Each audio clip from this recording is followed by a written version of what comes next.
Welcome back to the channel, guys. I told you in the last video that I would try to show you my methods of training, what I've been up to trying to get my skills up. Currently I am in the top 10 rank. I went to bed at like 7 and I wake up at like 10, so I'm about to spend a whole day grinding. The servers seem to be pretty dead, so I'm hoping to get most of my Slayer done. In this video though, I have plenty of content on what I've been doing in the past couple of days. Sorry I haven't been uploading as often as I'd like, but for me it's very burdening to play and make videos at the same time when I'm not used to it. I'm used to it in other games where I make videos, but I have plenty of like time to be playing the game, and then take a 6 hour break from the game to make a video. Whereas taking a 6 hour break from Deadman means you fall 6 hours behind everybody who's not taking that same break. So without wasting any more of your time, let me roll some of the footage that I've got from the past couple of days. Alright guys, so as promised, I told you I would tell you how I runecraft. What I do is I use the Arceus spellbook. I have 99 magic, so I can use the cape to swap. You can technically buy a sigil that lets you swap spellbooks, but the method that I've been doing is just teleporting to the mine altar and then using the respawn teleport so that you don't have to carry anything but teleport runes, and then just teleporting back. I'm definitely vulnerable without protection from a PKer, but I just keep my teleports open so that way I can just spam teleport if I see a PKer and go back to Lumbridge. This method I thought would be twice as fast XP now that I have the Skiller Sigil, but it technically was slower because I couldn't use a Stamina Sigil, but I never actually took the time to go and buy Stamina Potions and just try to get the 8K run with the Stamina pot so that I could infinite cycle to the altar and back to the bank without losing any stamina, which you can using the Stamina Sigil. So I'm still not fully figured out on my rune crafting, but I finally hopped to the max world and got my 1 hour of PvP protection. I did not really have a guide of what to do with that 1 hour, so I thought I would try and go do risky content like try to get my Dragon Defender, but that was way more, I guess I would say, time consuming than I thought it would be, so I think that was a horrible idea. I think I pretty much spent most of my 1 hour of protection here accomplishing nothing. But I also had forgotten about Barrow's gloves, so after killing a couple of the mithril armor guys, I decided to go back to Lumbridge and try to get the Barrow's gloves out of the chest. Also, the chest that has the Barrow's gloves in it, which I failed, teleported to the wrong spot, so thankfully nobody was there. Or actually, oh no, that's not true. I teleported there because I still had protection and I wanted to see where that graveyard was. Like, I'm not familiar with the Arceus spellbook, so I was kind of curious where the teleports that I didn't know about actually take you. And that one's kind of a useless teleport because you can just teleport to the Frankenstein castle if you're trying to go to the Slayer Tower. But inside this chest, not only do they sell Barrow's gloves, they sell a lot of the food items that I was trying to buy in the previous world because I didn't have access to a bunch of them, like tomatoes and chocolate bars. So I did buy a bunch of that stuff from the chest while I was there. I don't really prefer coming down in here. But at the same time, like, as long as you pray melee when you're down there, it doesn't really matter. Like, usually people only get killed because somebody logs in under you with like a VLS and you panic before you even get your prayer up, you're smited or something. These Cyclopses though were pretty good XP, and I realized that I was leaving the bones on the ground, so I figured maybe I should trade in some of my damage sigils for the prayer drop sigil.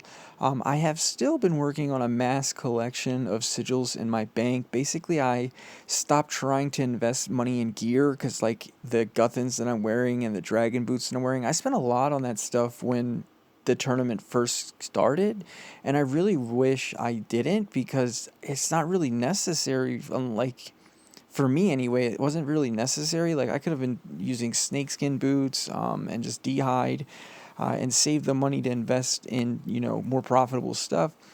So since then, I've basically been only investing in the sigils. Like, getting the Skiller sigil was the biggest accomplishment so far in Deadman for me. I've been having about 10 times more fun with it. Uh, Without ruining a future video of like how I mine, I was able to get like 3 million mining XP in 1 hour, and I'm not talking in 10 minutes and multiplying it times 6. I'm talking I timed 1 full hour and got 3 million mining XP. So the power of sigils is it's phenomenal. You would think that skilling is boring, but I mean, mining's not really that boring when you're getting 3 million XP in an hour, plus you're making a profit from the stuff that you mine.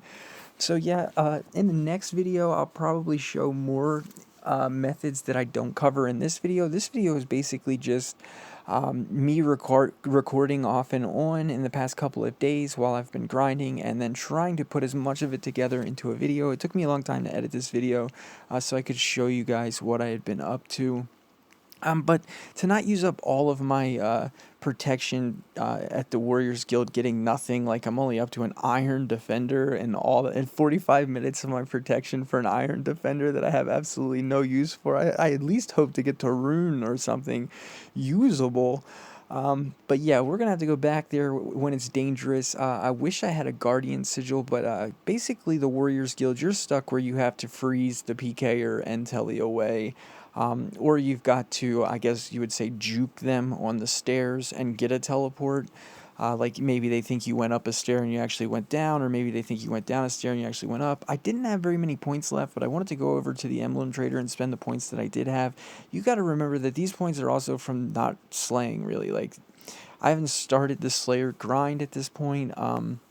I told you guys in my last video that basically I wanted to get 99 defense before and I wanted to max combat, but 99 defense is what, in my mind, I wanted to do before I actually went slaying, because those of you who've been following already know that I started this tournament 7 hours late, and 7 hours you can think is, yeah, that's just 7 hours, but 7 hours in the beginning of the tournament is like 100 hours of the tournament. Like, you miss the huge wave of being max level to where no PKers can really kill you easily because you're the same level as them, and you're able to do all of the dangerous stuff that you want to do on your account in the beginning. It's almost like you have PvP protection for 7 hours, not for 1 hour, or for 20 hours. You almost feel like you have PvP protection because you're going up in the world brackets, and then there's less players there.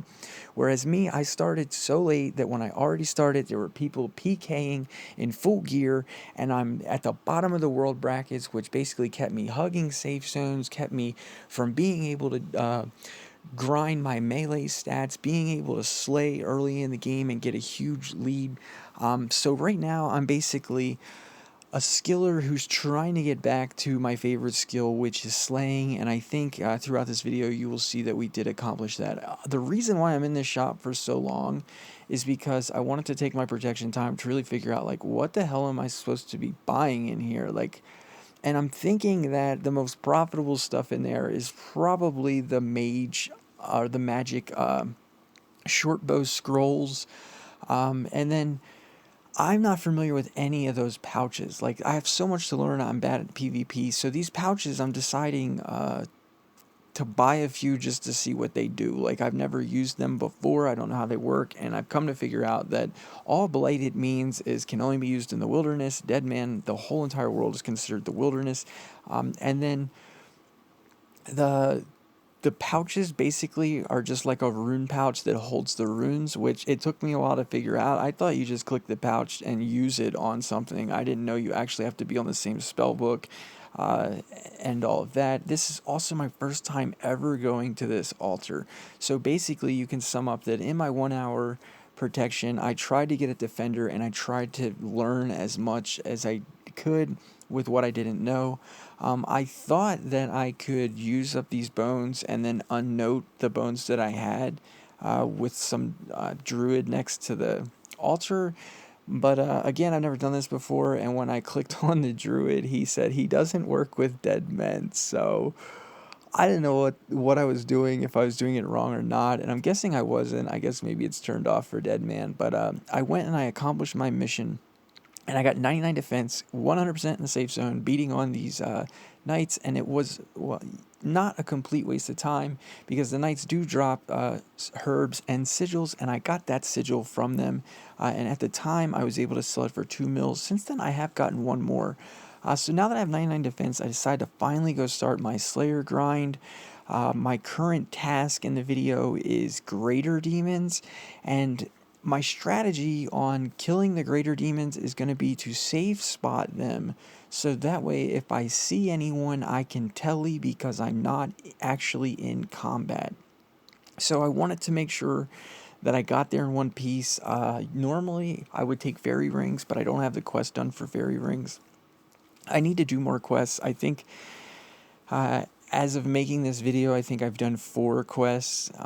So yeah, I'm very behind on quests. And you do go in combat when you run through the monsters, so you have to be a little cautious. But right here I thought was the best spot because there's no way for someone to actually sneak up on me. If I see a white dot come down that ladder and go back up, I already know that, you know, they're probably world hopping and going to try to come under me, so I just leave. It's not worth it. I'll do something else, go train a skill for 20 minutes, swap worlds, and come back. I only seen one person in the whole entire task that I was doing here. The drops were not that good. I forgot a looting bag, so I basically left everything on the ground. Also, the monsters will aggro another player, so if a player comes down the ladder and tries to, you know, get you really quick before you notice because maybe you're not paying 100% attention, they will get attacked by the other greater demons that you're not in combat with. So yeah, like, this is the strategy that I want to apply in as much slaying as I can. Meaning, if I feel that the slaying is dangerous, I want to be safe spotted to where if I see a white dot, I can teleport. Where I want to train my melee in Slayer is when I feel like my escape is not very far away. Like something like Hellhounds, Bloodvelds, or right next to the Slayer Cave entrance. It's almost impossible to get killed by a PKer, as long as you don't let them VLS spec you out.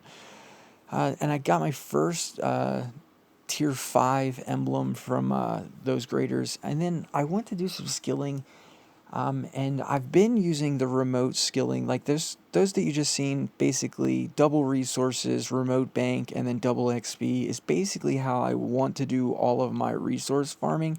But it's bugged. You can't use the remote bank on the fishing. Like, you can, it banks the fish, but it also duplicates the fish and puts it in your inventory. So you end up having to drop the fish anyway. So what I come to was the understanding that it's not really worth me trying to make 100 GP per fish, so I might as well just drop the fish because I'm going to have to drop them anyway, and instead of using remote banking on fishing, I'll use the extra 50%. So it basically makes the fish give you 3k or more. I finally used a lamp and got started on mining, and then I went to do the dig site quest, and the reason why I was doing dig site was so that I could then go do the museum, get kudos. Which I did. I changed my sigils so that I could get this reward for Slayer and Hunter. Those of you know, my Hunter was pretty much being left behind, so we basically skilled it all the way with quests to level 50, and then I finished that quest, which was the Bone Voyage quest, after getting the 100 kudos, which allowed me to be able to do birdhouse runs, and it also allowed me to mine this volcanic ash. I didn't feel like paying the 300 plus GP each that they were going for in the GE, when I could just mine it myself. It stacks, you can look for PK or just telly. And then this is what I was doing. My Herbalore, this is my favorite potion. I made a lot of other potions. I just didn't feel like having an hour-long video showing you everything that I did, so I figured I'd show you some of like the best stuff. My favorite potion is definitely making compost potions. I make the combo potions, then I put them in 1 dose. I also did the Varric's Diary so that I could get the armor.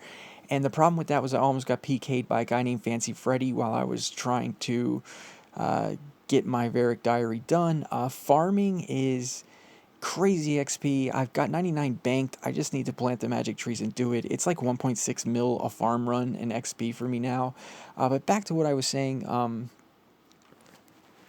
After making the compost potions, I put them in the 1 dose. That way I can easily click them and make super compost, and then I add extra volcanic ash to the super compost and make ultra compost. I use the ultra compost on my own farming, and then I sell some of the super compost and some of the ultra compost on the GE to make money to pay for the herbs that I spent to make the potions. So it's basically break free Herbalore XP, and it's pretty good herb XP, so I don't mind doing it, and it covers my farming. It's not like I'm having to spend, a boatload for farming supplies. Also, the reason why I was growing them hops is because I am going to plant a couple of mahogany trees. I know we don't get that many cycles of mahogany trees before the tournament's over, so I just want to be able to plant a couple of them. I don't really need the XP since I have it 99 bank with the magic trees, but it's whatever. And hunting is very risky because I risk my skiller sigil on a PK or being at one of the teleport spots, but I try to do my best to keep a Varic teletab or any teletab in my inventory, and if I see a white dot, I just book it. Sometimes I get hemmed up with my inventory space, or I forget seeds like I did in this video, and I just go back to the bank and come back. It's not that hard. So this is the first time that I tried to put my sigil at risk, my skiller sigil in slaying. I went and did black demons, and they were paying 4.7k slayer XP per kill. It was ridiculous, and you're in a safe spot, which means if you see a white dot, you can just telly, and the white dot can't really get you because they gotta lose aggro to all the black demons before they can log under you, and it's like, if you don't see them first, like, and telly, you're crazy, like, if you see them coming. So also, besides from doing the farming the trees, I have started planting watermelons just so that I could plant pineapple trees, and then my herbs. I was doing lanamine, or however you pronounce it, just because they were a lot of XP. But I'm gonna switch and go to toadflax so that I can start making brews with the bird nest that I get from the birdhouse runs, and then that should be plenty of herbalore XP making my own brews. But yeah, this spot, the reason why I don't use the skiller sigil for double XP is because I don't want to risk losing it for farming XP that I don't really need because I already have 99 banked. So that's why. And then I thought I was scared crazy. I had a steel dragon task. I was going to skip it. I had 50 some points. And then I decided to just go for it. And I came here in full magic. I had bought a trident for like 400k. And with a magic sigil that gives you a 50% chance of saving runes or saving a charge. That works with the trident. So basically 750 trident charges was almost like a full trident. Like, I think I spent maybe 100 charges doing a whole 47 steel dragons. It was pretty sweet. I didn't get, any crazy drops like, a visage or plate legs or skirt or anything. And I forgot that these things drop double dragon bones, or I would have brought the devotion sigil to get the prayer XP. But really, I was just scared. I was super scared coming to do that task. I hadn't done steel dragons in 20 years. I forgot that I was recording with screen recorder and I wasn't in landscape mode, so you couldn't see that, but it was actually an Anaku task. And I keep seeing this guy like all the time at the dungeon, whether he's in it or out of it, and I usually just go the other way. Like, he said hey to me before when I was in the dungeon, so that time I asked him if he lived there, and he said he doesn't kill he won't kill me and that he only kills PKers. I wasn't really as sure of that. At the time, I'd only known him to be in the cave, but since before going to bed, I watched a video and seen he was trying to kill Bodhi at Cerebus, and Bodhi's not really a PKer. Bodhi is definitely PVM. So I don't really know how much everyone could trust that guy, but at the same time, I give it to him. He did not bother me the whole time I was in that cave. I actually did 3 assignments, I think, in that cave while he just kind of like hung outside the cave or came in and out of it. I seen him run by while I was on the Hellhound task. He didn't attack me or anything. So shout outs to that dude. He is totally decked. He looks like he's having a lot of fun in the tournament. And I'm kind of envious and jealous that I don't have billions of gold to swap and get cool stuff. So my first real Slayer strategy is I see that Blood Velds are definitely the smartest way to use this Slaughter Sigil if you're trying to gain Slayer XP. I think if you're trying to gain money, it's to save it for Hydra, save your points for Hydra. But I thought before I would go and start spending 30 points to get the Blood Velds, I better save up some points to be able to increase the task size of them. What I'm really hoping to get is some good drops from the boss unlock, whereas I like Hellhounds too. They're really close, but there's no drops at all from Hellhounds, and there's no chance to kill a boss. So the Blood Velds are way better. You get blood runes from them. You also get a chance to kill the Slayer boss. And then if they do spawn one of these big ones, it's 100% guaranteed that you get a hit on the rare drop table. So you're always going to get something. I didn't get anything really valuable, but I did get sigils that I'm not sure of, so I checked them. And that's going to come in handy. I had been using my magic cape to do it, but I'd also been kind of conservative since I only had 5. And then that one right there, I guess I lied. That one right there, as you seen earlier in the video, I got and sold for 2 mil. But since then, it's crashed a lot. I think I sold this one for like 1.2 mil, and I just don't have a screenshot on it. Greater Demons, again, you already know how I killed the Greater Demons, so there's no sense in, doubling the content. And then I finally reached 2K total level with this milestone of 90 farming. I can finally plant a redwood tree, which I think once a redwood grows is a great escape plan in the farming guild.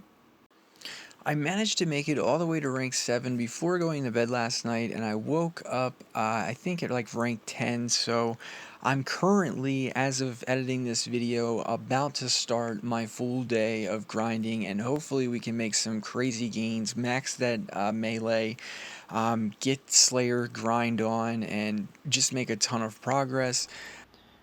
I will also be streaming again. I think tomorrow I will be trying to do pretty much the boring stuff. I'm not going to go somewhere where I can be stream sniped, but I'll be doing, I think, 99ing out like my mining and 99ing out my other skills.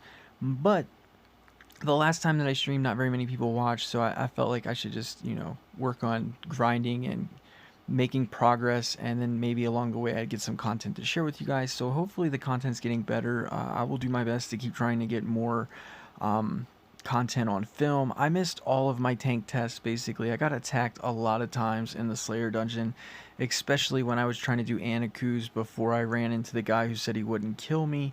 I had world hop to get to his world, and in the previous worlds I had been tank tested pretty much. I'd get 10 kills if I was lucky, and I really think what it is that the people that are sitting on Bloodvelds, they have friends, and they just private message them, and they're like, hey, this guy just ran by me deep into the Slayer cave.